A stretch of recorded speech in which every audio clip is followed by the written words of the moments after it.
सलाह ले पर संभल कर। मनुष्य एक सामाजिक प्राणी है जो कि लोगों के समूह के बीच में रहता है। इस समूह में कई तरह के रिश्तों को वो निभाता है। कुछ रिश्ते निवासरत होते हैं जबकि अधिकतर रिश्तों की नींव स्वार्थ पर टिकी होती है। हम जो प्रोफेशनल रिलेशन बनाते हैं वो अधिकतर आदान प्रदान या यूं कहे एक से दूसरे को और दूसरे से पहले व्यक्ति को फायदे की बुनियाद पर ही टिके होते हैं। मैं यह नहीं कह रहा कि सभी रिश्तों के पीछे स्वार्थ ही होता है, लेकिन हाँ, आज की दुनिया में अधिकतर इंसान अपना फायदा देखकर ही रिलेशन बनाते हैं। दोस्तों, ऐसा कई बार होता है कि हम किसी दुविधा में फंस जाते हैं और हमें किसी की राय की जरूरत पड़ती है। तब हम अपने आसपास के लोगों से उस बारे में सलाह मशवरा करते हैं कि हमें क्या करना चाहिए। कई बार उनकी राय हमें सही रास्ते का मार्ग दिखाती है, तो कभी और ज्यादा हमारे नुकसान का सबब बन जाती है।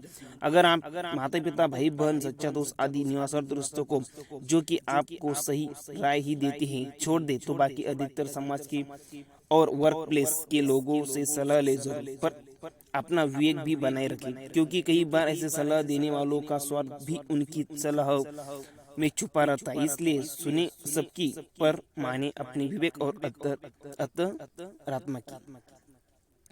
एक बार एक आदमी अपने छोटे से बालक के साथ एक घने जंगल से जा रहा था।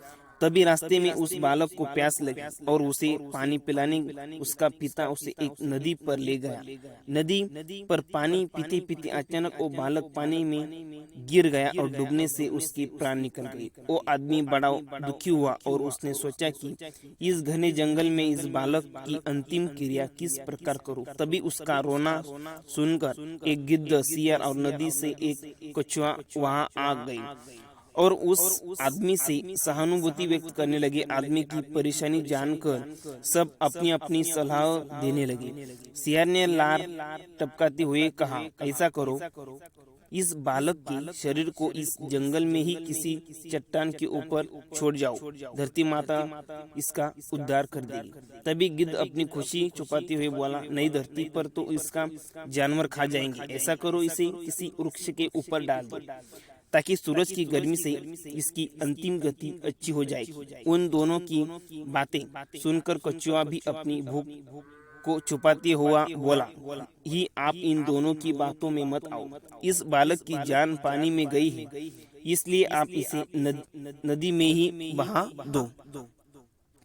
और इसके बाद तीनों अपने अपने कहे अनुसार उस आदमी पर जोर डालने लगे। तब उस आदमी ने अपने विवेक का सहारा लिया और उन तीनों से कहा, तुम तीनों की सहानुभूति भरी सलाह में मुझे तुम्हारे स्वार्थ की गंध आ रही है।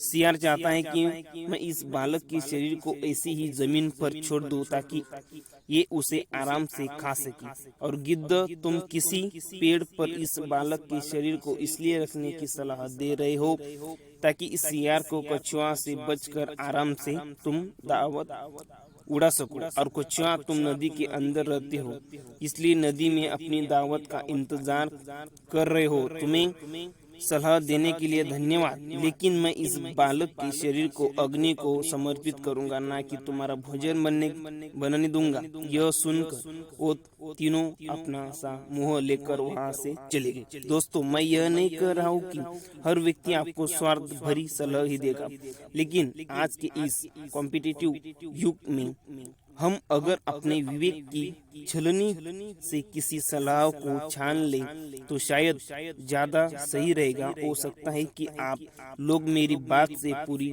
तरह सहमत ना हो, पर कहीं ना कहीं आज के युग में ये भी तो सच है कि मेरे नजदीक रहते हैं कुछ दोस्त ऐसे जो मुझ में ढूंढते हैं गलतियां अपनी।